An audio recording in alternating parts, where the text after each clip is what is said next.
Before the video starts, huwag kalimutang mag-subscribe at i-hit ang notification bell button para sa ating video updates. Maraming salamat mga ka-sounds. Good day mga ka-sounds, welcome back to my channel. Ngayong araw na to, yung topic natin is magsa-sound check lamang tayo. No? So yung gamit natin dito is mixer, equalizer, maximizer, tapos gagamit tayo ng ACA5 dito. So yung ating mga speaker na ilo-load is yung ating mid-high is yung concert natin na 450, tapos yung ating 800 watts. So hindi ko pa ito nagagawa sa ating vlog, no, yung ating ganitong connection. So bali single amplifier lang tayo dito, pero yung ating ilo-load dito is 4 ohms load na mga speaker. Bali mid-high, dalawa sa isang channel. Channel 1 yung ating mid-high, tapos sa channel 2 naman yung ating subs. So woofer yung gamit natin na speaker, yung 800 watts pa rin natin. So magsa-sound test lamang tayo dito. So kung mapapansin nyo dito sa ating equalizer, yung channel 1 natin is naka-separate for mid-high lamang. So puro vocal lamang yung lumalabas sa ating channel 1 na equalizer dito. Ganito yung setup. Tapos sa sub naman natin is dito na side nakababa naman. Nakataas naman dito sa ating side sa ating channel 2 na equalizer. Yung maximizer sana lang yung gagamitin ko dito, kaso lang parang hindi umi-epekto pag walang equalizer yung maximizer.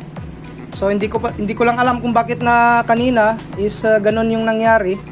So kaya nilagyan ko sana ng equalizer na lang. Yung ating mid-high dito is 450 watts lamang. Kung mapapansin nyo sa channel 1 natin is naka 12 o'clock lang yung volume ng ating amplifier dito.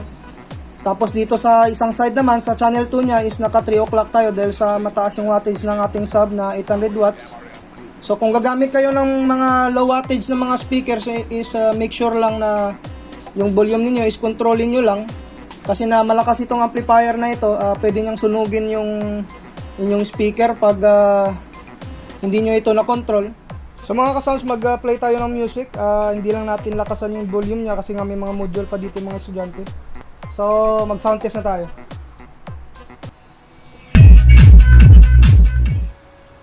So second sound test tayo.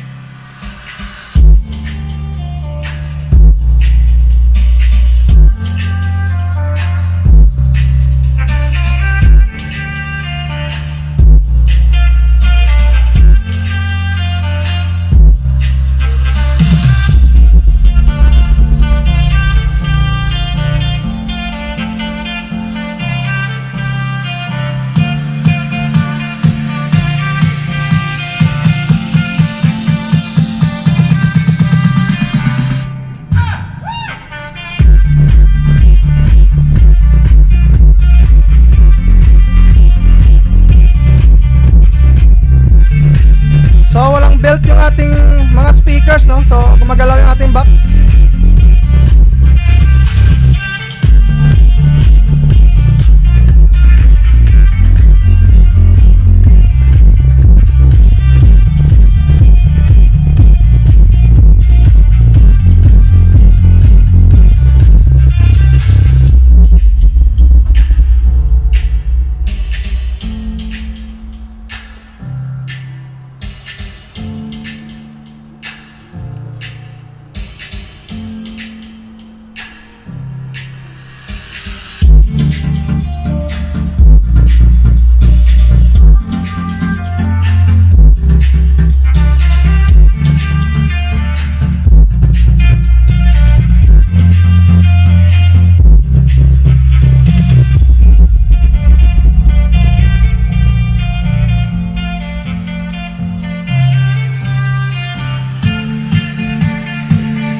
Shoutout natin sila ni Favorite Song Bilyaran, Uriel L. Capitolo, Jobert Official at si Kenneth Carl Mota.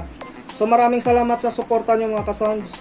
Sa mga gustong magpa-shoutout, no, bali sa pinakabagong video ko lang kayo mag-comment palagi. Kasi nga pag sa mga old videos kayo mag-comment, hindi ko nakikita yung mga pa-shoutout ninyo, no. So sa pinakabago ko kayong video palagi mag-comment. So mga ka-sounds, hanggang dito na lang yung ating topic ngayon, yung sound test natin dito. So sa mga bagong nag-subscribe, huwag niyong kalimutan na i-hit yung notification bell button para sa mga video updates natin na i-upload. Maraming salamat mga ka-sounds.